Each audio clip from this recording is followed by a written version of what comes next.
ਗੁਰੂ ਨਗਰੀ ਅੰਮ੍ਰਿਤਸਰ ਵਿਖੇ ਦੂਜੇ ਰਾਜਾਂ ਤੋਂ ਆਉਣ ਵਾਲੇ ਯਾਤਰੀਆਂ ਨੂੰ ਅੱਜਕੱਲ੍ਹ ਭਾਰੀ ਨਿਰਾਸ਼ਾ ਦਾ ਸਾਹਮਣਾ ਕਰਨਾ ਪੈ ਰਿਹਾ ਹੈ ਕਿਉਂਕਿ ਅੰਮ੍ਰਿਤਸਰ ਵਿਖੇ ਸ਼ਹੀਦੀ ਯਾਦਗਾਰ ਜਲਿਆਂਵਾਲਾ ਬਾਗ ਅਤੇ ਵਾਹਗਾ ਬਾਰਡਰ ਬੰਦ ਹੋਣ ਕਾਰਨ ਯਾਤਰੀਆਂ ਵਿੱਚ ਭਾਰੀ ਨਿਰਾਸ਼ਾ ਦਾ ਮਾਹੌਲ ਹੈ, ਜਿਸ ਨੂੰ ਲੈ ਕੇ ਸਿੱਧੇ ਤੌਰ ਤੇ ਲੋਕਾਂ ਦੇ ਮਨਾਂ ਵਿੱਚ ਸਰਕਾਰ ਪ੍ਰਤੀ ਰੋਸ ਵੇਖਣ ਨੂੰ ਮਿਲ ਰਿਹਾ ਹੈ क्योंकि केंद्र ਜਾਂ सूबा सरकार ਵੱਲੋਂ ऑनलाइन ਵੈਬਸਾਈਟ ਜਾਂ ਨਿਊਜ਼ ਵਿੱਚ ਕੋਈ ਵੀ ਅਜਿਹੀ ਜਾਣਕਾਰੀ ਸਾਂਝੀ ਨਹੀਂ ਕੀਤੀ ਹੈ ਜਿਸ ਵਿੱਚ ਇਹ ਸਾਫ਼ ਤੌਰ ਤੇ ਪਤਾ ਚੱਲ ਸਕੇ ਕਿ ਜਲਿਆਂਵਾਲਾ ਬਾਗ ਅਤੇ ਵਾਹਗਾ ਬਾਰਡਰ ਯਾਤਰੀਆਂ ਦੇ ਦੇਖਣ ਲਈ ਬੰਦ ਕੀਤਾ ਹੋਇਆ ਹੈ, ਜਿਸ ਦੇ ਚੱਲਦੇ ਅੰਮ੍ਰਿਤਸਰ ਗੁਰੂ ਨਗਰੀ ਪਹੁੰਚਣ ਵਾਲੇ ਜ਼ਿਆਦਾਤਰ ਯਾਤਰੀ ਪਰੇਸ਼ਾਨ ਨਜ਼ਰ ਆ ਰਹੇ ਨੇ।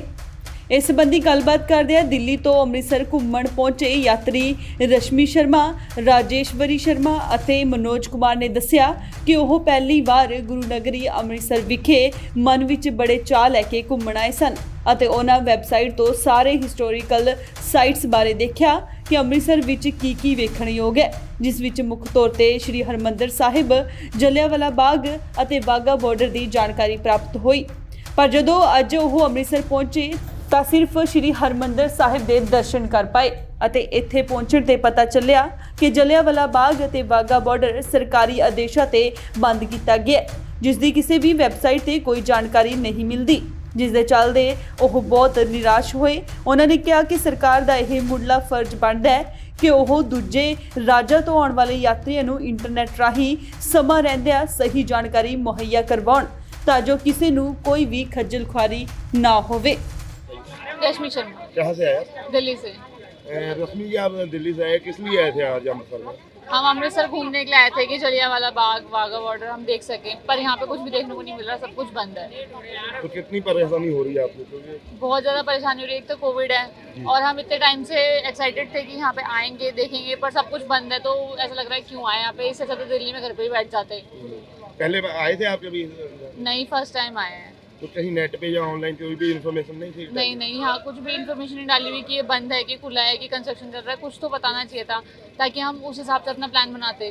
लगता नहीं भी आज शायद सीधी लड़ा मिला रहे हैं भगत सिंह का खुलाना चाहिए।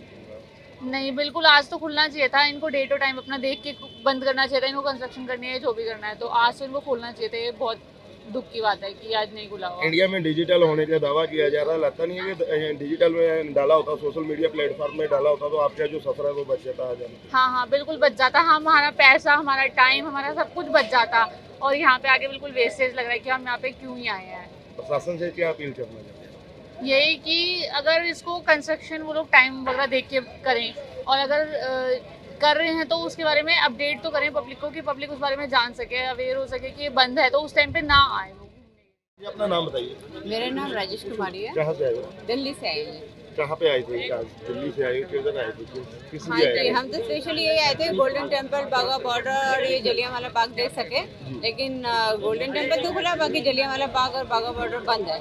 पता नहीं था आपको कि ऐसे तैयारी हो रही है या नहीं जी, हमें पता होता तो हम आते क्यों, इतना खर्चा लगा के आए हैं, जो है फैमिली के साथ आए हैं, तो अगर हमें पता होता तो हम आते नहीं। जैसे कि सोशल मीडिया पे पता चल जाता है, कुछ ऐसा सोशल मीडिया पे पता नहीं चला? नहीं जी, हमें कुछ भी नहीं पता लगा। हमने पूरा सर्च किया है कि यहाँ पे घूमने लायक क्या क्या चीज़ें थी वो सर्च किया, तब भी हमें कोई इन्फॉर्मेशन नहीं मिली, और अगर हमें मिलती तो हम आते नहीं।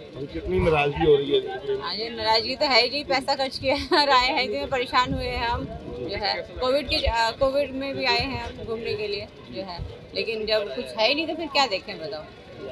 क्या कहना चाहते हैं कि ऐसी जो इन्फॉर्मेशन है नेट पे डालनी चाहिए? हाँ जी, बिल्कुल सरकार से निवेदन है कि ऐसी इन्फॉर्मेशन नेट पे डाली जाए ताकि लोग परेशान ना हो, आने से पहले एक बार उनको पता लग जाए कि खुला है या नहीं खुला है। अमृतसर तो Harjeet Grewal, Indus TV, Australia.